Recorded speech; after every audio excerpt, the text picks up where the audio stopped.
Hey, friend, welcome back to the YouTube channel for the Renaissance English History Podcast. I'm your host, Heather Tusco. I've been podcasting on Tudor England since 2009. This channel is where I put all of my episodes, as well as lots of other extra fun content like this video right here, where today we are going to be talking about Tudor divorces, annulments, precedents for all of it, everything like that. I'm also going to share with you some new pens I got, because it's been a while since I've talked about pen. And that's what we're going to talk about. So it's been a little bit since I've been with you here in person. I was in Iceland with my fam. I love Iceland. It's one of my favorite places. And Iceland actually did have a connection with Tudor England. There was a lot of fishing that went on, especially because of the Catholics with the feast days. They needed to have a ready supply of fish all the time, right? So they had trading posts set up along the southern coast of Iceland, around where Vik is today. And I did an episode on it, maybe 6-7 years ago, on trading with Iceland and the relationship with Iceland. So I will link to that, maybe here where the plant is, so you can listen to that if you want. So today we are going to talk about love dissolving, because it is still love month. I'm going to do this. It's still love month. And we're going to talk about when love goes bad and Tudor divorces, because there were some precedents for Henry and his divorces. There had been monarchs who had annulments. Of course, it wasn't divorce as we consider it now. It was more of an annulment. Marriage itself was indissoluble, but you could say that the marriage never took place. So there were precedents for that. There had been a French king who put his wife aside when he wanted to marry someone younger. That had happened just 20-30 years before Henry's Great Matter. So there had been precedent for it. And of course, because of what Henry did during his reign, it sort of changed. That mixed with the growing Renaissance humanism and the focus on this life being important as opposed to just being a practice for the next life, and people deserving to be happy in this life and kind of thinking about what that even meant. It definitely did have an effect. We saw some changes with that throughout the 16th century. So marriage at the beginning of the Tudor period and, through the end, it didn't change that much, but we did start to see some changes. It wasn't just a personal union. It was a sacred institution intertwined with the fabric of social and religious life. This period marked the blend of feudal traditions and, like I said, the emerging Renaissance humanism. It did see marriage as a divine covenant and a societal cornerstone. It was a means to secure alliances, to consolidate power, to ensure social order. The sanctity of marriage was underscored by Protestant theologians and conduct book writers like William Gouge, who said that the family was a little church and a little commonwealth, highlighting its role in mirroring and maintaining the hierarchical and moral order of the wider society. Henry VIII came along with his marriage controversies and his 6 wives and the schism with the Catholic Church, casting a long shadow over marriage in Tudor England. And it set some unprecedented precedents for marital dissolution. There were some signs that people were watching and people were paying attention and even mimicking what he was doing. Around the same time, there was this fellow in Wales called Edward Griffith. He was a member of the Welsh gentry. And a lot of what he did actually mirrored what Henry did, suggesting a bit of a ripple effect with the king's actions on the realm. So he had 3 marriages. First, he married a woman called Jane, and then she died, and he married her sister Agnes. But then that was annulled because of matters of consanguinity, where you're related, because he'd been married to the sister, which is kind of what Henry was saying with Catherine having been married to his brother. And then he married another woman called Jane. And there were all these issues that popped up in terms of inheritances and what his children could inherit and who belonged to what, who got what belonged to whom, all of that. But it did reflect a sort of mimicry of the monarch's personal life, hinting at a broader cultural and legal impact of royal marital decisions. The legal grounds for annulment in Tudor England ranged from consanguinity and non-consummation to precontracts and underage unions. It reveals the complex interplay between the law, morality, and social norms. Annulments were rare, but they were actually the legal recourse that people had for invalidating a marriage that went against these strictures. So if you married somebody and you found out that they had a pre-contract with somebody else, you could annul that, like we saw with Edward Griffith. There were other similar cases. The marriage between Henry Parker, who was the 10th Baron Morley, and Alice St. John was dissolved due to an alleged pre-contract that she had with Edward Neville, revealed the complexities of the Tudor marriage contracts. Now we're going to take a break and we're going to talk about pens, as I'm halfway through. So I have a lot of new pens to share with you guys. First off, I haven't opened this yet, but I love these Pentel. They're not needle tips, which I'm kind of not so thrilled with, but look at all the colors and how they're like so closely related to each other. I'm thinking about using these exclusively in my planner over the summer to give it kind of like a beachy vibe. Anyway, I really like that. And then I am very excited about this set of Pentel. The other ones are Pentel too, but this one that is needlepoint 5mm, huge fan. Got these on Amazon, but look, the writing's in Japanese because they're Japanese pens. Here's a personal share, and it's all in Japanese in the back. Back in like 2007, 2008, I started a blog called The Pen Blog. I think it was thepenblog.blogspot.com. It's probably still up. I don't know. And I traveled a lot for work. I still travel for work, but I travel a lot for work. And every place I went to, I would try to find a kind of independent stationery store. A lot of times you see them in like immigrant neighborhoods where they have kind of the pens and the newspapers and stuff from the countries that they're based around. And I always loved the Japanese stationery stores, and I would get notebooks and pens, and then I would write about them on my pen blog. And I had this dream that I would become a pen influencer, like a penfluencer. And pen companies would just hire me to write reviews about their pens. That didn't happen, but I am kind of living it by talking to you about pens now. So I'm a big fan of these. I got them on Amazon. Also, speaking of Japanese pens, Muji. I'm a big fan of Muji. I discovered Muji when I lived in London. That was the first time I'd seen it. And super random share, I was actually in a Muji on September 11th on Carnaby Street. I'm looking around because I just had a pack. Oh, here. So I'm not sure what happened. I think like Muji partially went out of it. I don't know. They used to have Muji in New York too. I haven't seen it in a while. Anyway, I got these on Amazon and they look a lot like Muji. I loved those craft notebooks that they had too. They only had like 50 pages in and they were super narrow ruled, and I would use them just for like a month at a time. I was a really big fan of those Muji notebooks.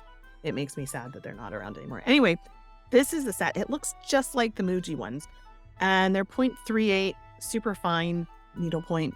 I'm a big fan of these as well. And then I also got, these are 5mm. They don't look quite as much like Muji, but they're fun to color with. They're also needlepoint, but these ones look just like Muji pen. And I'm a big fan. I'm a big fan of Muji pens. Also, that reminds me, since we're doing a Monday personal share, somebody left me a comment, I don't know, a week ago or something, saying that from the time they heard my accent, they just switched off. And I need to stick with my own history. And I just, it kind of made me think some of you might not realize that England actually is part of my history. I moved to England by myself when I was 24 years old. I didn't know anybody. I didn't have any friends or anything in England. I just moved there. You know why? I was a fan of English choral music and music of the Tudor Renaissance. I actually really just wanted to go hear William Byrd sung in the original places where William Byrd was sung.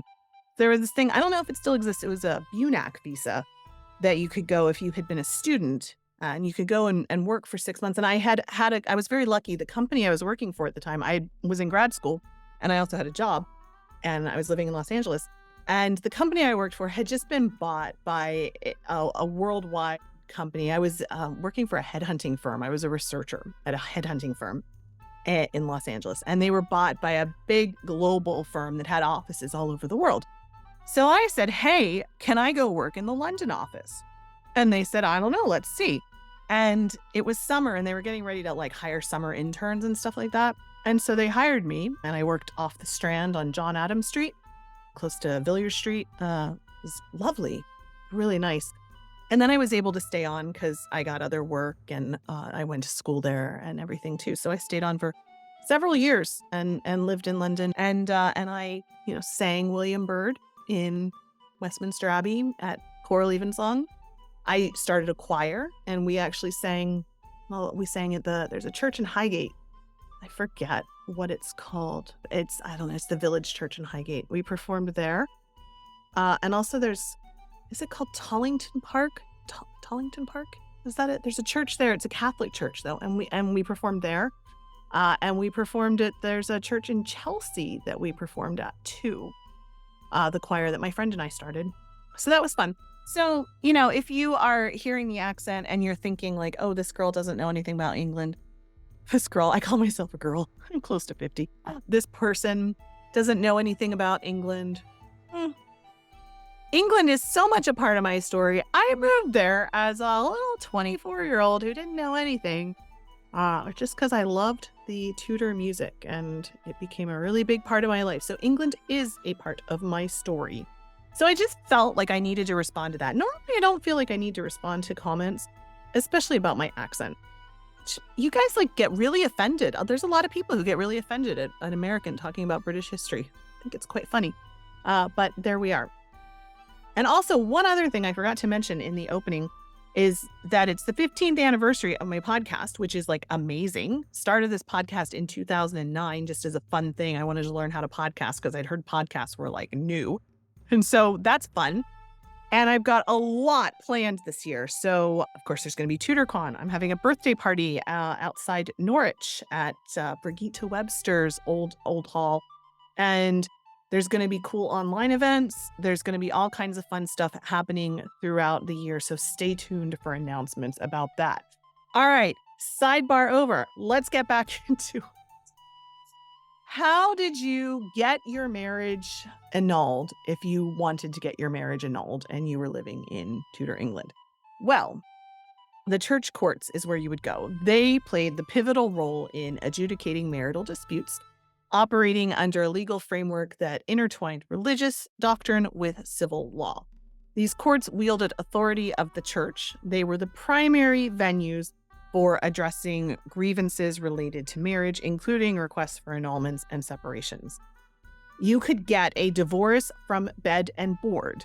That was a form of legal separation that did not permit remarriage, and it was very narrowly defined, typically limited to cases of adultery or cruelty, but it was a legal mechanism that allowed for people to live apart, couples who had distressing circumstances to live apart while still maintaining that the marriage itself was still valid, but it gave them an opportunity to live apart.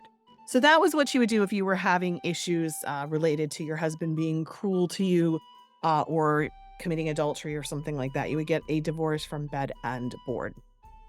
But of course, the adjudication of these cases often revealed a stark, guess what, gender bias, because women faced greater scrutiny and were held to higher standards of proof, especially in cases of cruelty or adultery. Because, of course, societal expectation was that women would be chaste, women would be faithful, women would be obedient. So if you weren't those things, it was easier for your husband to say that you weren't living up to your end of the bargain. The man, of course, was supposed to be strong and rare and go out and have affairs and do all of that. I mean, he wasn't really supposed to, but it was much more accepted. So you had a much harder time as a woman proving cruelty or adultery. There was so much of this gender disparity. Even Henry VIII's sister, Margaret Tudor, Queen of Scotland, through her marriage to James IV, found herself entangled in some of this complexity and some of this gender bias. After James IV died, she quickly married Archibald Douglas, the 6th Earl of Angus, and their marriage quickly soured, and she wanted to seek a divorce. This quest was fraught with political implications, and of course, Henry VIII had to step in and say he very much disapproved, because of course he did. And he didn't quite get the irony, but he said that, the marriage was indissoluble and she needed to go back and be a good wife to her husband. So there was a lot of gender bias and a lot of hypocrisy with that. But hey, what else is new, right? Oh, goodness. And we talked about Edward Griffith, mentioned previously. His case illustrates the complexities of these social influences. We have a lot of records of his case. There was a lot of court documents with arguing over these inheritances and who got what and whether marriages were legal or not. So the divorce cases, annulments, and surrounding legal framework in Tudor England reflect a period of tension between personal desires, legal constraints, and societal expectations. The church courts, with their limited grounds for annulment and inherent biases against women, largely highlight the complexity in marital law in an era that valued marriage as a sacred and indissoluble institution. So these narratives that we talked about underscore the intricate balance between individual agency and the broader societal norms that governed the marital relationships in the Tudor period, revealing, of course, that there was a deep interconnectedness between the personal lives, the legal systems, and the social structures. So there we are. We are going to end there. Thank you for hanging out with me over the past, 10, 15 minutes. I know you have a lot of choices. YouTube is just like, it throws things at you and you're like, I want to watch that. I want to watch that. I want to watch that. So hopefully you learned something, had a good time hanging out. If you did, if you made it to the end of this video and you found it enjoyable, I sure would appreciate a press of that like button. And I hope I earned your subscription to my channel where I put out content like this on the regular. So thank you so much again for watching. I appreciate your time. And don't forget to drink your water. I've got my water right here. Don't forget to drink your water. Very important to stay hydrated. All right, my friend, I will speak with you soon. It's turning into Women's History Month. It's coming to the end of Love Month. I'm going to do this one more time because I think it's super fun to watch those hearts appear. Wait for it. There we go. Look at that. Fun. Modern technology. It blows my mind. All right. I will speak with you soon. Thanks for watching.